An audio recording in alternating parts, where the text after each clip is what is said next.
શ્રી વાસુદેવ પ્રાકૃતિક કૃષિ સેવા કેન્દ્ર આંધી આજે આપણે આવી પહોંચ્યા છે રામચંદ્રભાઈની વાડીએ, જે ઓલપાડ કીમ રોડ પર એમની વાડી આવેલી છે ને ત્યાં જ ઓર્ગેનિક રટાળુ પૂરી અને આખી હોટલ જેવું ટોટલ ઓર્ગેનિકમાં ચાલે છે.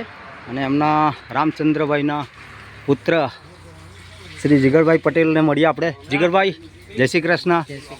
કેવી છે તબિયત પાણી? રામચંદ્રભાઈની કેવી છે તબિયત પાણી? સારી. ચાલો, સરસ. વર્ષોથી રામચંદ્રભાઈ પ્રાકૃતિક ખેતી કરે છે અને તમે બંને સન રામચંદ્રભાઈના આ પ્રાકૃતિક ખેતીની અંદર લાગી ગયા છે, બરાબર? તો તમારા અનુભવ અને તમારી આ જે રટાડુ પૂરી છે, ટામેટા પૂરી છે, બરાબર છે, એની થોડી વાતો કરો. શરૂઆત તો એમ અમારે 2008થી જમરૂક વેચાણથી શરૂઆત કરી હતી. બરાબર. ગ્રીન હાઉસની અંદર રટાડું બનાવ્યું 2012ની અંદર, પણ માર્કેટની અંદર જ્યારે બિયારણ લીધું તો 2000 રૂપિયા મણ હતું. બરાબર.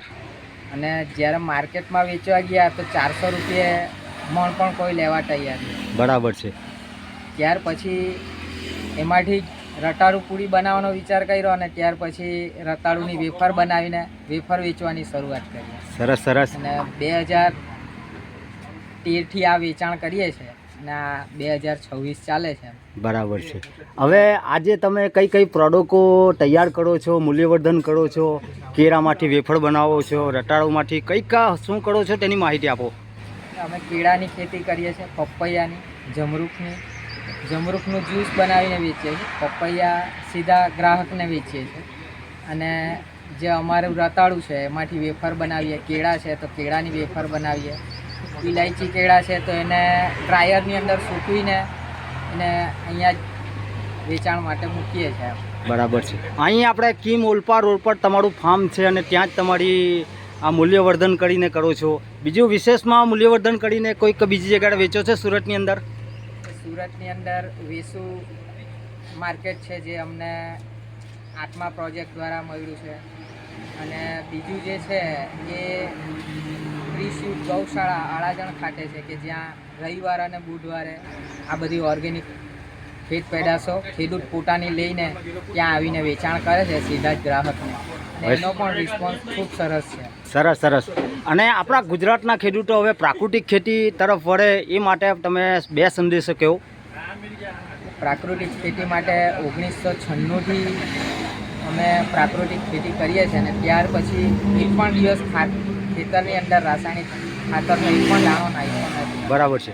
એટલે પહેલાં શરૂઆતમાં તો કેવું હોય કે ઉત્પાદન ઓછું જ હોય. બરાબર. પણ પછી ભગવાન ઉપરનો વિશ્વાસ, પોતાનો આત્મવિશ્વાસ એ જ આપણને આગળ વધારે છે. ચાલો, તમારે અહીંયા વાડીએ આજે ગ્રાહકો પણ બેઠા છે, એમની પણ આપણે મુલાકાત લઈએ. જય શ્રી કૃષ્ણ ભાઈ, તમારું નામ શું? અમારું નામ ધ્રુવ સુરતી. ધ્રુવ સુરતી. સુરતથી આવ્યા છો? ના, અંકલેશ્વર, ભરૂચ. બરાબર છે. અહીં તમને શું વિચાર થયો કે આ રતાડુ પૂરી ખાવાનો? આ રસ્તેથી જઈએ ને હા, અમારું પહેલું સ્ટોપ અહીંયા જઈએ. બરાબર છે. આ રટાડુનો ટેસ્ટ જરા કેવો? અરે આમ કઈ કહેવાનું નહીં. તમને કીધું ને આ રસ્તે જઈએ હા, એટલે પહેલું સ્ટોપ અમારું આવ્યું જોઈએ. બરાબર છે. સરસ સરસ. 2 કિલો ભજીયા ખાઈને જ જવાના. બરાબર છે. આ ટોટલ પ્રાકૃતિક ખેતીની બટાકા પૂરીને શોખીન છે. હા હા હા. ચાલો, શું નામ છે ભાઈ તમારું? ઋષિ પંડ્યા. ઋષિ પાંડ્યા. સરસ સરસ યાર. અને સા ટેસ્ટ લેવો, સરસ મજાનું આ ઓર્ગેનિકની અંદર છે. એમની આ બધી પ્રોડક્ટો ચાલે છે. જુઓ તમે, જ્યુસ બી એક નંબરનું છે એમ ને? સરસ સરસ. પીને જજો. અને જો આ તમારે જો તમામ વસ્તુઓ પેકિંગ કરીને રાખ્યા છે. આ ભાઈ લાઈવ રટાડુ પૂરી બનાવી રહ્યા છે. ભાઈ, જય શ્રી કૃષ્ણ. કેવું છે રટાડુનો ટેસ્ટ? એક નંબર. સરસ સરસ. આ ભાઈ એમને ત્યાં એક કામ બી કરે છે અને જાતે જે પહેલાં ટેસ્ટ લઈ રહ્યા છે. તમારા છનાભાઈ વર્ષોથી રામચંદ્રભાઈ સાથે જોડાયેલા છે. છનાભાઈ, તમારે શું કહેવું છે આ રટાડુનો ટેસ્ટ તમે જાતે બનાવી છે અને જાતે ખાવ છો એ વિશે થોડી માહિતી આપો. ચાલો જલ્દી. મોટા એમ કેમ કે તમે આવીને ખાઈ જાઓ એટલે તમને ટેસ્ટ ખબર પડે. હા, ગ્રાહક જ આમાં તમારી શરતી જાહેર કરશે. સરસ મજાની આ ઓલપાડ કીમ રોડ પર આ